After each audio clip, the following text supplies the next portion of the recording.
Before we get the podcast going, I wanted to let you guys know that the Home Service Millionaire book is available now at homeservicemillionaire.com/success. And it's for free. All you got to do is pay for shipping. It's homeservicemillionaire.com/success. And it's a hardcover copy. And I put a lot of extra things in this book. So please be sure to order your book. And I also made it available on audio. Go to homeservicemillionaire.com/audio and download your own audiobook. Thanks. This is the Home Service Expert Podcast with Tommy Mello. Let's talk about bringing in some more money for your home service business. Welcome to the Home Service Expert, where each week, Tommy chats with world-class entrepreneurs and experts in various fields like marketing, sales, hiring, and leadership to find out what's really behind their success in business. Now, your host, the Home Service Millionaire, Tommy Mello. Welcome back to the Home Service Expert. Today, I have a guest for the second time. And since then, I've been working a lot with him. His name's Levi. He wrote the 7-Power Contractor. He really helps out hundreds and hundreds of businesses get organized and do a lot of things. Before that, he was a contractor who worked for 25 years in the HVAC plumbing business. And L put together lots and lots of systems to stay organized for guys like me. He's been rated one of the 25 most influential contractors in the United States by Plumbing and Mechanical magazine. He's been a longtime columnist as well for Plumbing and Mechanical magazine. And he recently published the 7-Power Contractor, which I hand to almost everybody I meet. He gave me a lot of copies and I gave them out, I think, within the first week. But Al, I'm glad you're back on. How's your day going? My day is doing great. I'm in sunny Arizona. Nice to be here. I love Arizona. Yeah, you know, when Al walked in, I was telling the story to Alan Rohr yesterday, he walked in and he found a lot of issues. He said, I could steal your whole warehouse with your own forklift. He found a lot of things. He's very methodical and organized, and manuals are so important. He said, show me one of your manuals. And we had one big company manual. And it's really, I didn't know how much manuals were important at the time. It didn't even make sense to me. But Al, tell us a little bit about what you've been up to lately and a little bit about how you got started in the manual making business. Yeah, so what I've been up to late is, I had been out doing one-to-one consulting, doing seminars, webinars, a lot of different things over the last 17 years of my second career, because I came out of my own family business, as Tommy had mentioned. And now that family business is also in electrical. Because we figured out the secret that was always eluding us. We were a New York City union shop, and we just couldn't get guys to do stuff. We couldn't get people in the office to do their stuff. It was always a problem. It was very frustrating because I was really good at sales and really good at marketing. And then my team was really good at blowing stuff up behind me, Tommy. Sound good? Sound familiar? Yeah, exactly, for sure. Yeah. So I had to come back and pull myself off and create systems. It wasn't what, I was desiring to do, but it was something that eluded me for a long time. So it started out, innocently enough, as I was in my truck one day. And I just realized that, while I was running a call, that, I'd be running calls forever if I didn't really start to document that. We were not a small company, by the way. We were already like $17 to $18 million a year. So it really wasn't my best use of time. And what really changed for me years ago was reading E-Myth, the book that basically says, if you're always working in your business and never on it, nothing's really going to change. And that's pretty much what I took away from the book.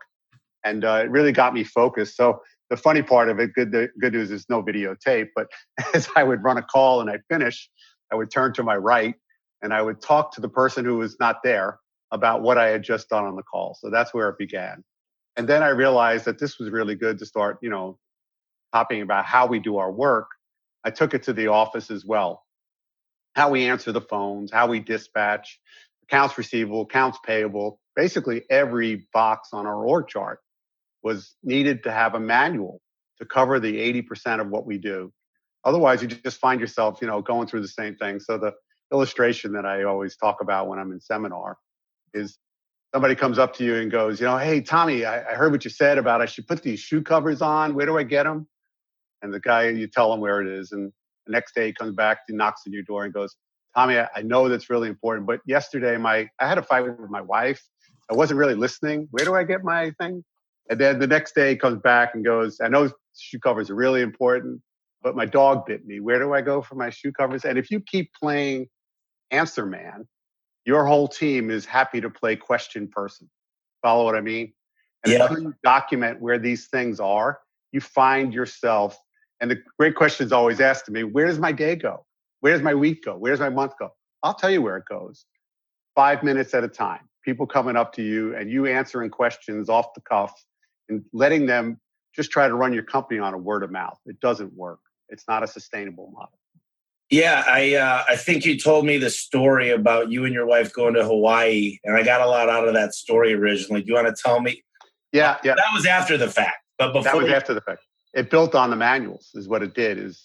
So when we finally committed to the manuals back in the 90s, and today's money, it was about $150,000. I had tried forever to get the manuals written. And when I finally did what I was describing, I basically spent a year sitting at every box in my org chart, just putting down the tasks. In other words, the table of contents. We didn't even fill it out. And every time I tried to write it, it looked like a law book, article -2.53. It was people in text. We don't get that. And so it was a problem, and everything else that I tried to put together. So I actually had to hire a friend of mine who was a really good writer. We had to have these meetings, which is why it was so, costly. But for us, Tommy, within 2 years, we had paid for that investment. And the way we paid for it is we stemmed the callbacks that were killing us. Where you're constantly running back to calls, it's bad enough to have the bad will, but that's money out of your pocket, and it's keeping you from getting to the work that you want to get to, new work that pays you.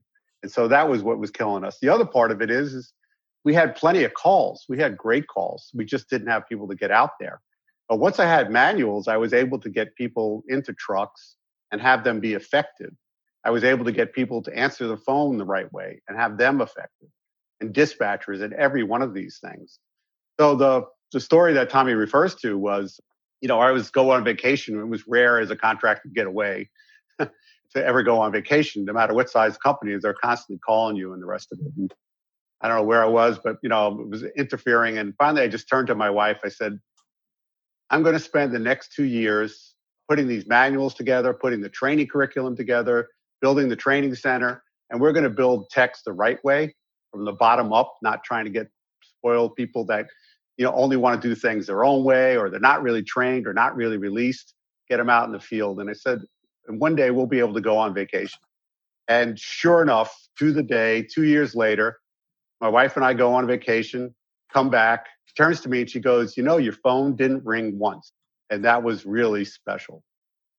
Yeah. And, when I got started with you on the manuals, it's a little daunting at times because we've got, I was a $20 million company when we first met. And I don't know how I quite got there, but it was a bunch of, it wasn't good and there was no strategy. And you always say you got your prima donnas, the guys at the top, and most of the time they're not ethical when they're at the top if you don't train them. And you've got Jim in Philadelphia who really accepted these principles and you guys teamed up with them to form the Zoom franchise. But I think the story about that, the Jim thing is now Jim would rather have a guy young, willing, and able that's not been trained. It's just the average plumber is 48 years old. So the reason I say it's good to have guys coming in out of high school that you can train. So tell us a little bit about what you did with Jim Canetti and the changes that was able to do with Zoom. Yeah, so he followed on the footsteps of what I did years ago at my own company. And at one point in our union shop, the average age was 55. And I was in my 20s when I heard that, and I freaked out.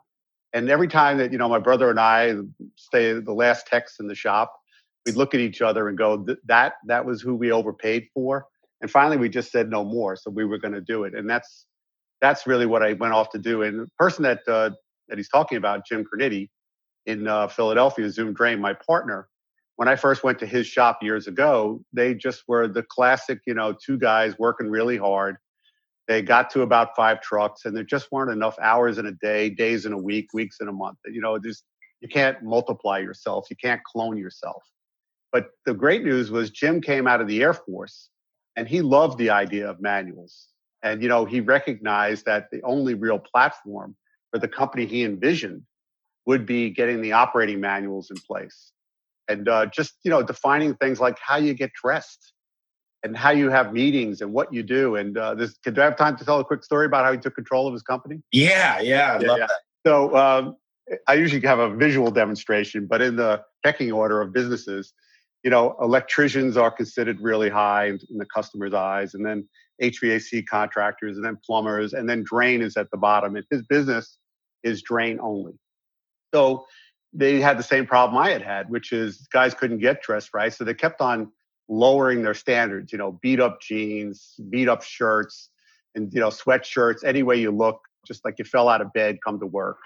And so we put together, a reason for exactly how they have to dress and took photos of them so that, they knew what to do. And the funny part is people step up, which is surprising. You think you have to lower the bar for a good employee. You don't.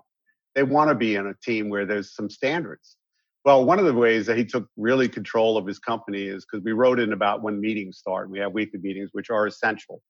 Now, meetings are really far more effective when you have manuals, because what do you talk about in your meetings? You're reading a page or two of your manuals on a regular basis so that you're keeping these good policy and procedure things in the culture, not some book on a shelf, not something on your digital device. This is what makes them really come alive. So anyway, so the story was, he says to me, what do I do if they come to my meeting late? And I said to him, you close the door on them and don't let them in, because they need to know that meetings are sacred. So he calls me up about a week later. He goes, guess what happened? I said, what happened, Jim? He goes, one of the guys was late and I kicked the door closed in his face. And then I went on with my meeting and I opened the door up and the guy was bewildered on the other side of the door. And he started to I was only 5 minutes late. He goes, you know what? Open up the technician manual, turn to where it says about attending meetings. And he made the guy read it out loud. And when the guy read it out loud, he looked at Jim and he said, I will never be late to a meeting again. So the next week comes along and the guy is in his seat 15 minutes early. And I would say, believe it or not, that was one of the first big turning points for this company. Yeah, earlier you said when you turn committed, and you could have manuals, but if you're not committed to use them, they really don't succeed. And the thing I love most about these manuals, and I don't even like the word manual. I like a small job description, the 80-20 of what you're going to be doing on a daily basis and how you could win. Because so many people, we hire people and they don't know how to do stuff. They don't know the procedures. They don't know how to call in sick or what happens if they break down. There's no manual or job description, but they also don't know how to win the game, because how to win the game is also in these manuals. So I love that part of it. Yeah. And, Tommy and I have talked about it. It was tougher in my shop, which was, it was me, my two older brothers, and my dad. And on any given day, try to figure out which Levi you were supposed to please, because it was all based on opinion. Everything was subjective. Nothing was objective, nothing in writing. And the guys hated it. They hated it. And when I saw it from their point of view, I got it. And there was actually one job one day where I was the install manager, and I send the guy who I had trained, Bobby. I said, I'm not going to be able to get there early. I'll come by later in the day. Do you know what you need to do? He goes, oh, yeah, I got it. I get to the job later in the day, Tommy, and I'm walking around the job and I'm using every curse word that any good New Yorker knows to myself. Yeah. And I drag the guy up to the truck, Bobby, outside, so the customer's not nearby. And I go, what the happened here? And he says, well, your brother Richie came by and said, do it this way. And in that moment, for the first time, I realized we didn't have any way of doing our work. Whatever way you fell out of bed today, whoever was there would just do it. And that was really another big turning point for us, because we finally defined, what is the standards for how we do our work. Whatever work you do, whether you're a painter, carpenter, because I've worked with everybody. I've worked with condo builders, kitchen cabinetry guys, Tommy, the garage door people. We have standards and they have to be objective. And until that, how do you judge me as whether or not I did a good job or not? All of these things, there has to be some key metrics that we always talk about. And then what is good enough for you? Because otherwise, it's always you can sit back and judge me. And that's totally unfair. Yeah, it's what side, exactly. There's no standard of work and there's no standard.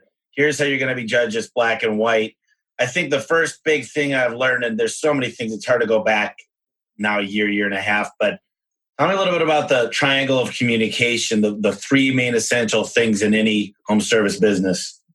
Yeah, Tommy and I talk about it, and Tommy mentioned it earlier in the podcast here about, it seems like a daunting task. And so for the last year, because it's just one of me and I've reached the point where I can't go everywhere, I finally committed to put the manuals that I created, these manuals that are so much more than what I did years ago. I mean, not even close.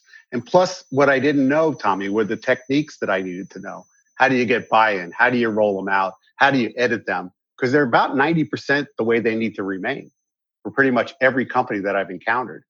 So it's not a little difference. But where are most companies broken? So I broke it down into the biggest piece. And that is what Tommy referred to as triangle communication, which is the ability of the customer service rep, the CSR, to answer the phone, to build enthusiasm, to get all the information right, and then turn it over to the dispatcher. Now, if it's the same person, because you're a small shop, when they answer the phone, they're the happy hostess in the restaurant. And as soon as they hang up the phone and they become the dispatcher, then they have to figure out how do we maximize the day. But when they're on the phone, all you are is a CSR. Now, as you grow, I absolutely will tell you that the best shops have the CSR and the dispatcher, customer service rep and dispatcher, separate because they are two totally different skills. The dispatcher's job is to be, how do I maximize the day? How do I minimize windshield time? How do I get the productivity? How do I maximize billable hours? How do I make customers happy? Because all of this is about making customers happy. So now they pass the information off to the dispatcher who does all of that, working with the service manager, and then they get all of that great information out to the technician so that the technician can run the call, blinders off, know the things that they have to do, know the service history, everything they need to do. And then they know in their manual what they must do as a handshake back with the dispatcher. So that's why we call it the triangle of communication. And those are the three key manuals that fit pretty much every business out there that's in the home service business. That's the three key manuals in the beginning part of this program that we're going to talk about. But the Build Your Operating Manuals, it's more than words on a page. It's more than words on your digital device. There are the videos that I shot that really talk about how do you get control of your life? How do you get the control of what do you talk about in your meetings? How do you edit these manuals the right way? How do you do the things that you need to do about getting buy-in? How do you roll them out? How do you keep it in your culture? Because your people are hoping that they'll go away. It's just human nature. And also there's times where, you either put too much stuff in it or you put stuff in there that you have no desire that you're ever going to. There's actually the two key things I share, Tommy, is don't put anything in the manual that you're not willing to enforce with each and every person. And the example I use is I hated cutting the lawn when I was young. The only thing I would have hated more is knowing my two older brothers didn't have to cut the lawn. Because if we all got to cut the lawn, that's fine by me. So that's one tenet of the operating manuals that I didn't realize when we started. But I share a lot of these techniques with you in these videos. But the key manuals that fix businesses the fastest are the CSR, dispatcher, and technician, and they are totally integrated. Because if they've been plucked off in different places, you may belong to an affinity group, you may find something on the internet, they're not connected. And if you start to put them together like that, you will end up with a Frankenstein. And that's a danger. Now, I do have more manuals than that. I have, after you complete the course, there are the accounts receivable, accounts payable, the apprentice manual. There is the plumbing, gas heating, air conditioning, electrical trades as well. I have a field supervisor, which Tommy can speak to how valuable that is. I've got a lot of different manuals, up to 28 different manuals. But nothing is more important than these three key manuals and watching the videos and learning the lessons. Yeah, when I think about the number one thing I hear is I can't find employees, because if you're like I was, and most guys are, they're looking for somebody that's already a garage door tech or an air conditioning guy or a plumber, and they're not looking to start any apprentices. So that's a big problem. And then the other one is the morale is just not good around there. And the morale's not good because nobody knows what's going on. Maybe the guy, the owner, the GM read a new book and he's starting something else. No one feels appreciated. So I think the manuals help bring all that together. And you talk a lot about this stuff in the 7-Power Contractor, which, it's $20. If you're not willing to spend, and I talk about reading a lot, but you've got Al, been doing this a long, long, long time. I mean, he was 25 years in the industry. He used to be the guy that trained the wrench. You could buy all of his mistakes and everything he learned for $22. It'd be crazy. And it's on Audible. And trust me, I'm not making anything to sell Al's book. I just believe in it. But which areas of the business do you find that most owners have trouble when it comes to fixing what's broken? Yeah, I think the part that you just touched upon, it's easy. I remember as an owner, I woke up every day thinking there were a million things I had to do. And the answer is no, you don't. There are what's in that book, the 7 powers that Tommy just mentioned, which is a plan, operations, staffing, sales coaching, marketing, financial, the 7 things you need to do. And I'm going to make it even easier. There are 2 things you have to focus on: more calls and more texts. And what do I mean by more calls? I mean the right amount of calls from the right customer at the right time. And then what I mean by more texts is texts who can talk to a customer, make them satisfied. They're willing to stay to your operational, neat, clean. Don't break the lady's screen door on the way out with your toolbox. Don't track mud across the white carpet. And ultimately, I called you here for a garage door that doesn't work. I called you here because the paint doesn't match up. I want to make sure those things are done. So you have to get those skills set. So it's more calls and more texts is really the ultimate thing. And what Tommy mentioned too, which is, look, we all try to find what I call lightning in a bottle because we wanted to do a shortcut. And you know what? I get it. But you're going to find out if you've been in business for a while, you're going to run out of it. And if you have to overpay to get these people to come, somebody's going to overpay again, take them away from you. I used to call them dollar hoppers. And they would just jump from job to job. The other thing is, if you don't have manuals, you don't have your own training, you don't have your own set of standards, you don't have a training center, how do you think that they would magically know how you do work at the XYZ company, your company? They wouldn't. They'd just do the way they were trained. When we originally put together, tune-ups are a big thing in the HVAC business, Tommy. So we finally put together a manual about, how we do our annual tune-ups. We had 25 techs at the time. Would you like to guess how many different ways we had? Oh, I know. 25, yeah. Yeah, 25 different ways. But when we came together and we created the thing, now the other part that's really important here is these are not manuals like you write, like they're the 10 commandments. You come out, here is the law, you must obey. Because that's what I was tempted to do. And if it wasn't for my friend who shared these lessons with me, that I couldn't do that. I had to, again, a New York City union shop, I had to get them to buy in. So we told them, this is what we're going. We're going to find a key couple of guys, which I explain in the videos. If you're a shop that's big enough, you find somebody to be, your model tech to weigh in on it.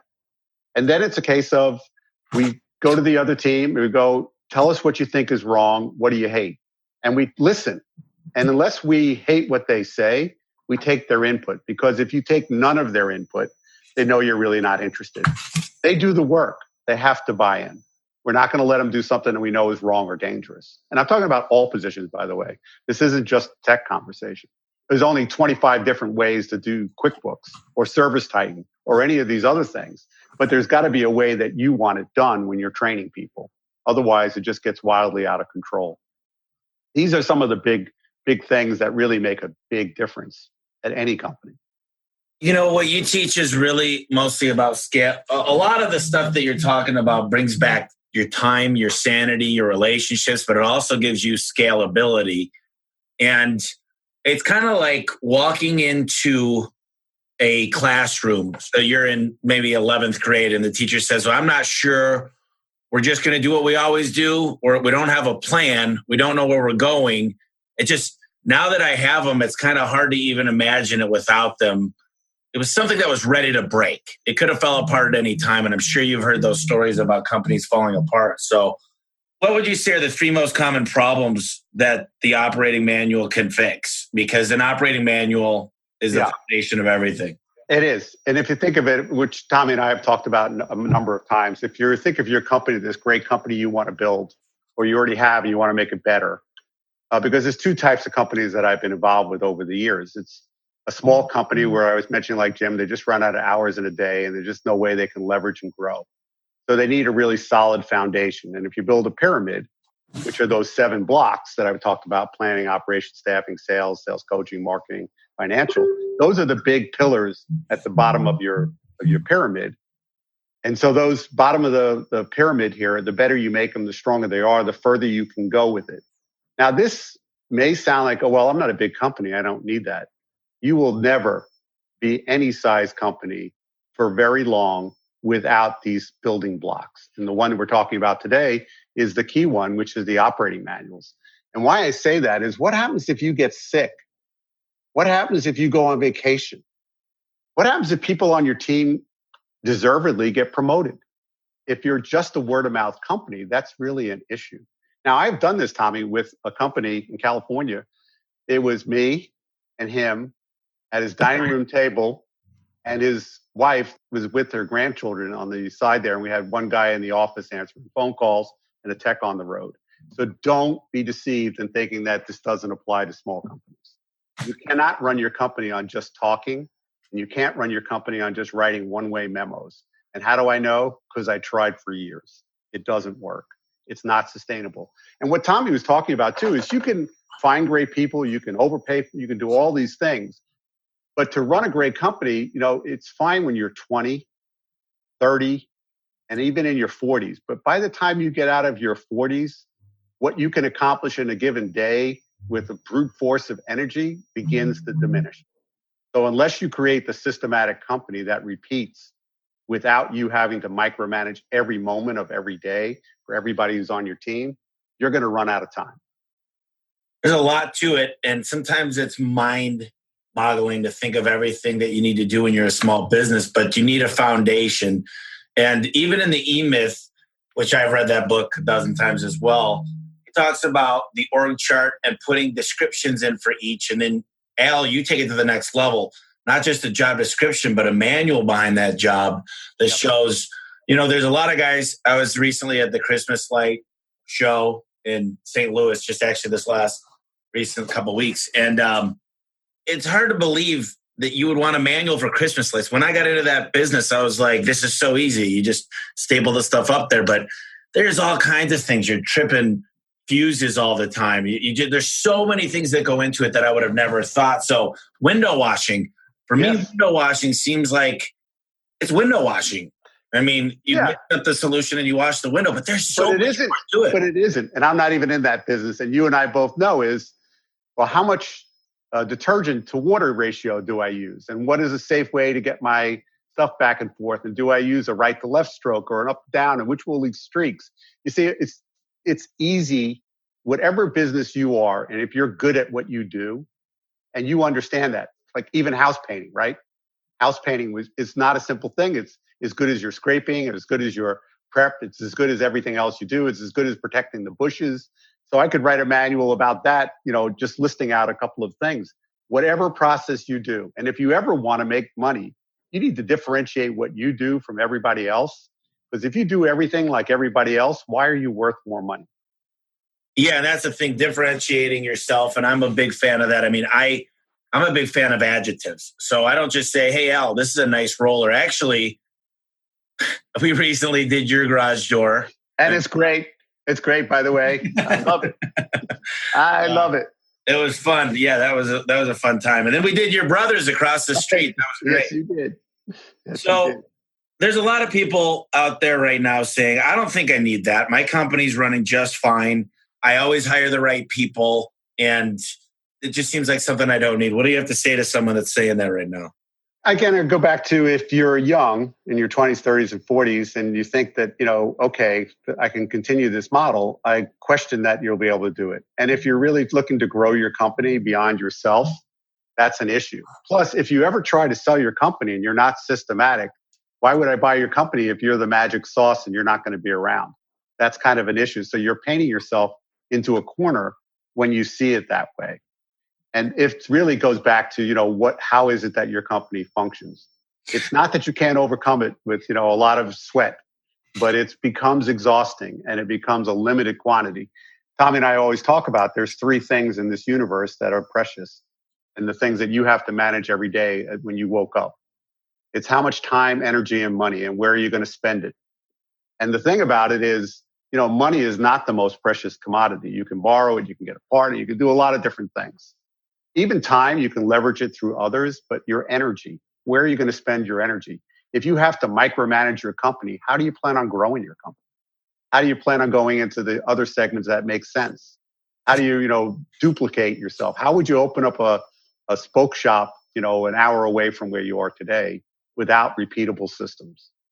Well, I'll tell you what, everybody asked me the same question. How the hell are you in so many areas? And I got to tell you, it's not always this beautiful picture, but it's a lot simpler since we've got manuals. But I'll also tell you that I love Zig Ziglar. I used to listen to him all the time. And he said, if I could do this today, I'm going to pay for your flight to Hawaii, your whole family, your wife, your kids, the dog.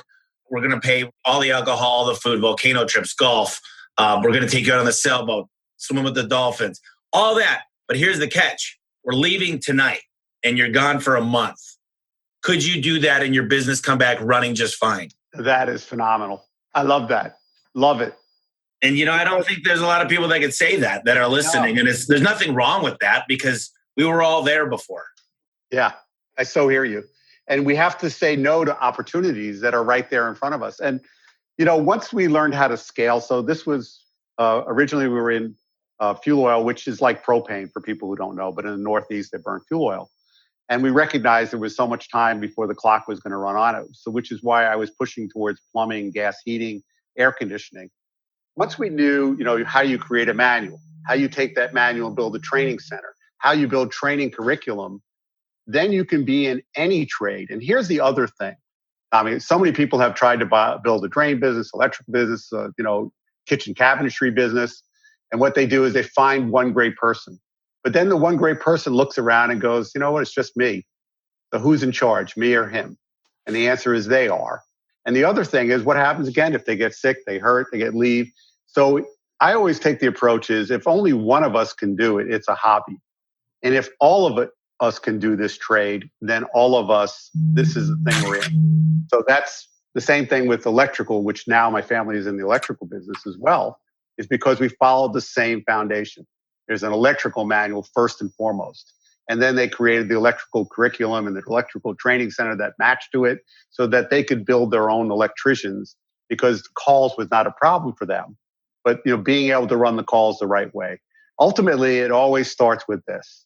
What's best for the customer is best for the company, is best for the staff that's there long term. It always has to come with that perspective.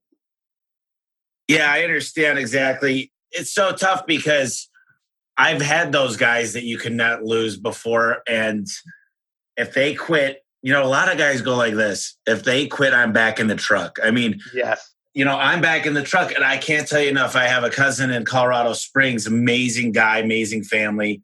But he's like, I don't understand how you do it. And I'm like, here's the deal. I got people that are better than me now. It took time, but I spent a lot of time training them.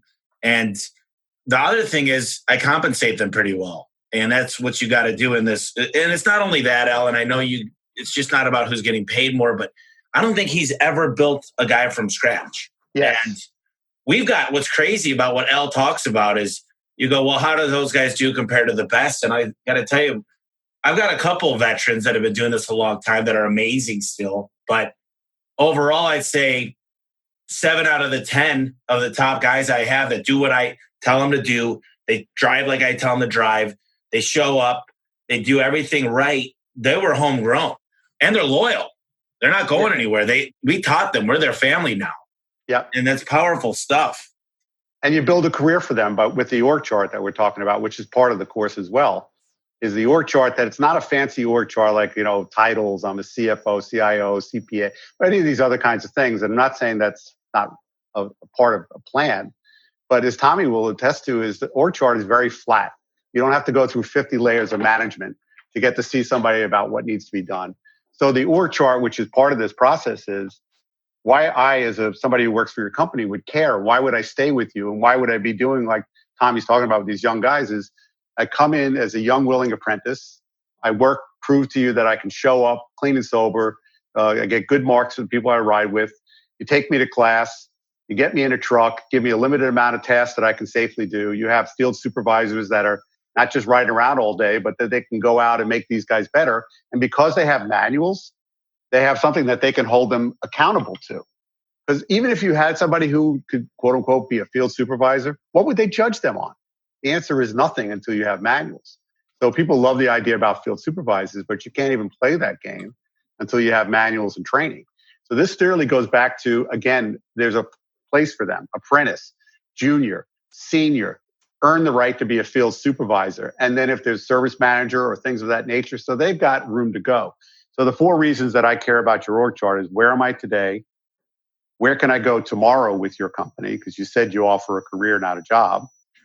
And then who really is my boss? Because everybody acts like they're my boss. And ultimately, if I have a question or problem, who do I go talk to about it? That is really fundamental. And when you have an org chart, like Tommy and I have been speaking about, is, well, what is going on in those boxes on the org chart? Because you don't get to go for the next box higher until you've demonstrated that you can fill the existing box you're in. So unless you're a good apprentice, you're never going to become a junior tech. Unless you're a really good junior tech and we have objectives and measurements for that, you're not going to become a senior tech. And when the need rises, you're not going to be able to compete to become a field supervisor. But once you have that, it so changes your company and how you operate and gets people to stay in and play. And then you're no longer, one of the reasons I started this whole thing, Tommy, was I just woke up one day and realized in the pit of my stomach, I hated being a hostage at my own company. I felt like I was a hostage to all of my employees. I hated it. Well, you hate going in at times. And I'll tell you what, from an investor standpoint, if I was to buy your company, one of the things I do is I'm going to go, this company has 1 truck. There's 3 employees. There's no manuals. There's no processes. There's no technology leverage. I'm going to pick it up for pennies on the dot. There's no way I'd pay a lot for that. But then I go, holy cow, these guys have 15 trucks. They've already got a CRM. They've already got the decision makers. And, as an investor, I don't know if that'd be appealing to switch their systems over to whatever Service Titan from another. But as an investor, I'm like, this thing pretty much runs itself. There's 5 guys that are all cross-trained through what you've taught me about the depth chart. And if 2 guys leave, 3 guys leave, the business is still running. And the more of those systems you have, the more the company's worth. Yes, absolutely. There's no question about it. And again, you can go on vacation, you can travel, you can start looking at other things that you should be doing as well. Because if you're really good at what you are, customers want to do business with you. What else can you provide for them? So Tommy didn't mention, in my garage, and my wife said when we just moved in, she goes, I hate these storage cabinets and all this junk around here. And Tommy looks at me and he goes, well, we can fix that. And sure enough, we got the storage shelves and we love it. But, you can do these things when you've mastered what you do first and foremost. And that's the thing I'd say, Al, is now I'd say this, and this has taken me a long time, probably since I was a young kid. But I always used to see opportunity. Like I was just at this Christmas show and I was talking to a guy about haunted Halloween and they do haunted houses. And he's like, I made $1.2 million in 2 weeks. I threw an ATM machine out there. I made $85,000 more. And I'm going, wow, that sounds amazing. But how hard could a haunted house be? But trust me, here's what's cool. And this is what I just started preaching, Al, and you'll like this. Let's just say for easy sake of numbers, which just say 100,000 a day. And let's say I make 15% of that, which is okay. It's not great. It's not bad. 15% in one day is $15,000. Now, if I work an 8-hour day, which is very rare because I love to work even when I get home, but 8 hours, that's around $2,000 per hour. What can I do other than garage doors and expand what we're doing now, make sure my guys are trained more, make sure they're understanding the manuals, that's going to make me $2,000 per hour. And so many times we lose focus and we take every shining object in our thing and we get out of what makes us the most money. If it's Christmas lights, window washing, HVAC, plumbing, electrical, focus on those things first until you're absolutely right, until you got them mastered. And then you could go to other things. But, maybe you're not like me and you want to expand to all these other states and markets and cities. But if you're in your city and you master it, like I look at a company like Parker and Sons, they're going to do 90 million this year. That's just an HVAC, plumbing, electrical business because they said, we're going to master these trades. And I think it's pretty amazing when you could do that. And, you've warned me against it. You said, Tommy, what are you doing today? Why am I moving into my new warehouse, Al? Because where you sit in the building is dictated by the organizational chart because it improves the communication and visual accountability. And the other reason is to make new techs, better techs that get on the road and make every truck turning it into a cash register. So the training center and the training room and the training that we do to help these young apprentices become junior techs and senior techs and field supervisors and export the model is the reason we're moving to this great shop. And it's so cool from Frank Blau Jr. or whatever, where Alan learned this is these guys, if you figure it out and you train them correctly and it's through processes, they make you a lot of money. And, Alan kept saying, Tommy, you should make a lot of money. There's no home service industry that's simple and easy. It's a lot of work and you should be rewarded for it. And the one thing we get so often confused is if you're working in the business every day and you're taking a salary, that's not your profit. The profit is after you pay yourself what the company made. So many times somebody says, I made 90 grand this year for my business. Well, how much did you pay yourself? Well, I told you 90 grand. Well, how much did your business do in revenue? You should be taking, and it's depending if you're concrete, if you're asphalt, whatever it might be, landscaping, you should be making anywhere from 5 to 25% on top of after you pay yourself. I mean, what do you say about that, Al? Because I get that question all the time. I absolutely agree. It's the first person you're supposed to pay. And I too was tutored by Frank Blau and Ellen, and that, one of your line items has to be in the budget about what you're going to pay yourself. And then what are you looking for? And I take a much 30,000 foot view of the whole thing. So when I come to a company, whether it's large or small or whatever, and I talk to, people on the phone and try to coach them as well, Tommy, first thing I need to know is what is your top line? And the second thing I need to know is your gross profit. Because you could have a high gross profit and not enough dollars to cover everything. Or you could have a really great gross profit, but there's no money at the end of the day, the top line, because there's nothing on the gross profit line. And so then we begin to boil it down as to what it is that you want to do. But it's 3 columns, and most people still, this is a mistake after all these years that eludes a lot of us is it's not, the tech's labor. It's not the few other things. It's every part of your indirect cost. The things that don't go away, the cost of your shop, your trucks, your license, your insurance, all these costs have to be a part of the process. And a baby budget like Ellen prescribes, I don't see how that's even, Tommy, optional. Would you agree? Everything comes from the budget. Well, Alan Ferguson, who you introduced me to, sent me something, and I really appreciate the introduction, but I'm just going to blow through here. But he said, selling price cost calculation, the stuff that your employees don't realize. Let's just go through here. Owner's salary. So you tell them, hey, dude, if you work for yourself, how much would you pay yourself? And right here, we got 66,000, but advertising yellow pages, advertising other, answering service, bad debt, bank changes, CPA, mobile phone, computer expense, credit cards, customer chizzer fund, donations, dues, subscriptions, and all these are. Yeah, it's so much stuff. Going on and on. Yeah, it goes. There's so many things that take to going into your business. Hey, by the way, if you don't make enough money, who gets punished? Your customers. Yeah, that's true. Your customers get punished first and foremost. If you don't make enough money. So here's what I always say to Tommy, I don't care that if he gave me a 10-year warranty on my garage door stuff that he did, if he didn't charge enough money and he's going out of business, how worthwhile is the guarantee he gave me? It's worthless. So Tommy's obligation is to protect myself, me, the customer, from not charging enough so that he can't do the right job the first time. And he can't stand behind the job. And he can't come back if there's a problem with a smile on his face. And that, everybody who's listening here today, you need to start thinking that way. You are charging the price you need to charge. And that comes from the budget. That is really in the customer's best interest first. Because we've got to serve them in a way that really benefits them. And when we run calls, we got to take the blinders off, not to sell them stuff they don't need, but to look at and provide great solutions. Tommy and I also talk all the time is, what? And this is detailed in the manual too, Tommy, where, we don't really tell them it's sales, but in there's a lot of things, best practices And best practice is just telling them, what are the things you should look at. So if I were, and plumbing is a good one, is if I cleared out your garbage disposal and I change it and replace it, will there ever be a better chance to snake out the kitchen line?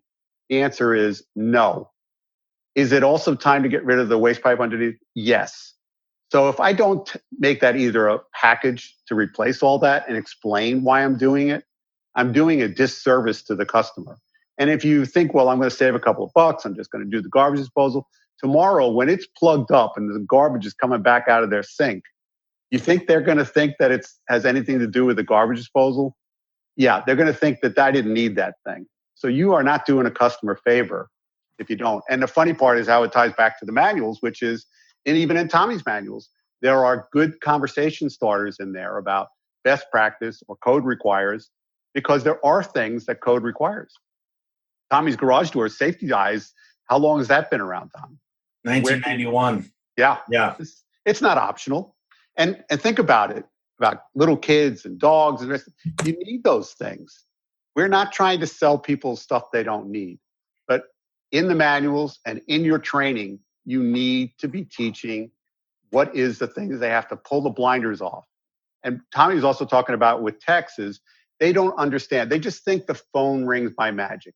And before you blame them, think about when you first started. Did you know all of what it costs to be in business? Because I can tell you, I was third generation and I had no idea. I had no idea of all the things that go into what it takes to be a successful business. And, it's just so much stuff today that you have to be accounting for this stuff in your budget for money.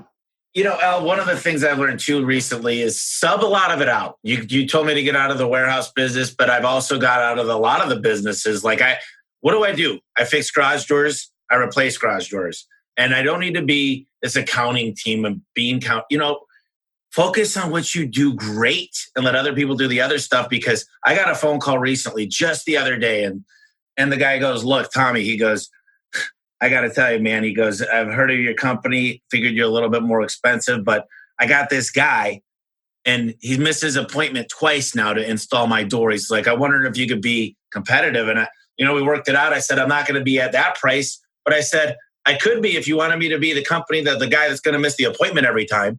I said, what happens if something happens with that door?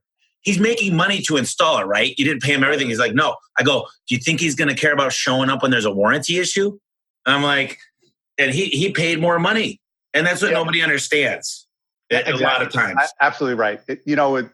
What happens, I know we're kind of dipping in sales, but it really fits to the same thing, which is when I teach sales, I always say to the guys in the room, what you don't know is my wife and I have two really good paying jobs, and we fought with one another today about who had the pleasure of staying home to wait for you to come to fix whatever's broken in my house today. So whatever you're going to charge, I'm not going to be happy with it because I didn't wake up necessarily. But I'll tell you what I'm going to be less unhappy about is if I have to take another day off from work tomorrow because you didn't either sell me the right thing, you didn't explain the operation of it, you didn't do a good job of spending the time to make sure it works right before you left my house. And so that's what's elusive to too many people. They don't get it. Yeah, this is great. And this is the part that I love the most. I'm obsessed with sales and marketing, and you've encompassed all that in your book. We're talking about the manuals right now. And the way that I see it is for an operating manual, there's one of two ways to do it. You either build it yourself or you could hire somebody to build it. And I'm just wondering, how time consuming is it? What is it all about if you're doing it yourself? Tommy, you can certainly do like Tommy said. You could, make an org chart, make a list of tasks with some Post-it notes and put it in. Anything that you have, if you have one page for each of the boxes or a job description, you are better off than having nothing. But I'll tell you what the pitfall of job descriptions and why I call them manuals instead of job descriptions for each of these. If you give me a list of bullets when I sign on to be filled whatever those boxes on the org chart, if you give me one more bullet, how do I feel? And the answer is, I feel like I didn't sign up for that. So unlike that, Tommy has in the manuals, when he brings a CSR and he trains them up, he goes, here's your manual. Be aware it's a living, breathing manual. That means as different tasks come in and things have to change, your manual changes, which means your job description changes. It's far more flexible that way. And so, it took, I said, like $150,000 in today's money. It's a fraction of what it was years ago. So it's much more. And all of the lessons you need to know, it isn't just words on the page. It isn't just a digital device. There's a lot to it. If you feel that you still want to pursue it, here are some things to watch out for. Make sure it is like a conversation. I hear like you're coaching me, my big brother, my big sister. Otherwise, it's going to come off like a law book. You'll feel good for doing it. And nobody at your company is ever going to follow any of it.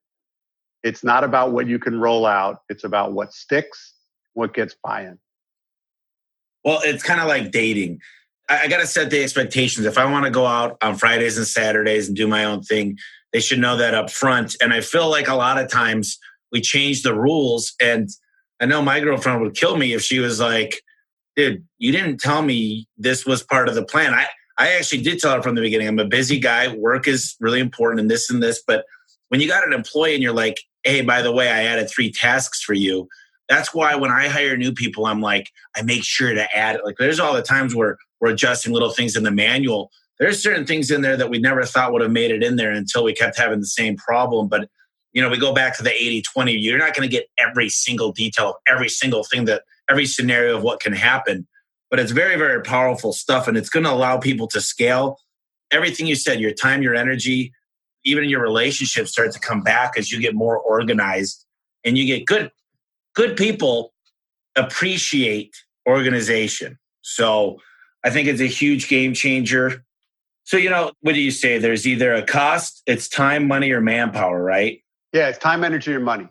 Time, energy, and money are the 3 things we manage in the universe. And the most precious is not the money. It's not even your time. It's the energy. You only had so much emotional energy in your wallet today. Where did you squander it?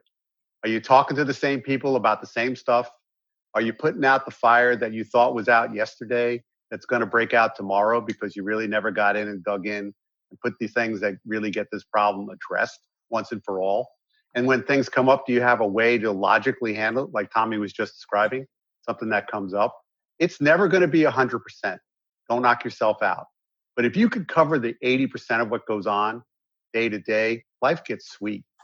It really does. Well, look, I've got standardized trucks now. I'm working on a standardized shop. I'm out of the warehouse business, and this is all with Al's help over the last year. And I'll tell you, manuals are a huge part of it. But the cool thing is this new shop I have is going to be building technicians, lots and lots and lots of technicians. And, if people think that A1 is a big company now that this stuff's set up and it's getting aligned in this new shop, and I'm only focusing on garage doors and building technicians, amazing technicians with the same truck, with field supervisors, lead techs, junior techs, and apprentices, it's game over. I don't think that anybody, this is just me being competitive, but they don't stand a chance now.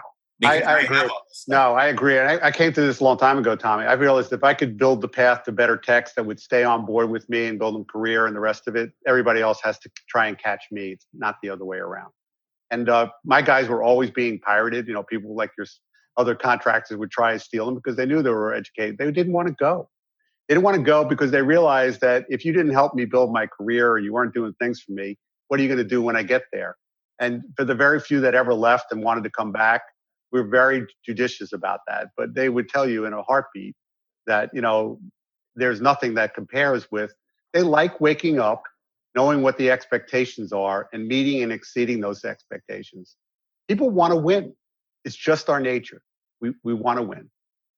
So you've got this whole thing that you've built out, and I know it's taken you a long time. You started with your book, and then kind of the core principle when you go in and consult somebody one-on-one is you sit down and you make them this pig-headed discipline. You sit down, you focus, and you get through the manuals. But you've done all this through videos now and online training. Yes. Tell us a little bit about it. Took me a year to put together the 28 videos, to stitch all the pieces, the workbook that goes with it. And we started out with the 3 key manuals for a couple of reasons. Because the triangle communications, CSR, dispatcher, tech, is where companies need to be solidified. I mean, all companies, small and big. And when you go through the videos, when you go through the lessons, you will learn all that you need to do to fix the rest of your business based on the org charts and the things that I'm giving you in the toolbox. so that you can buy more manuals, but it's done in a piecemeal.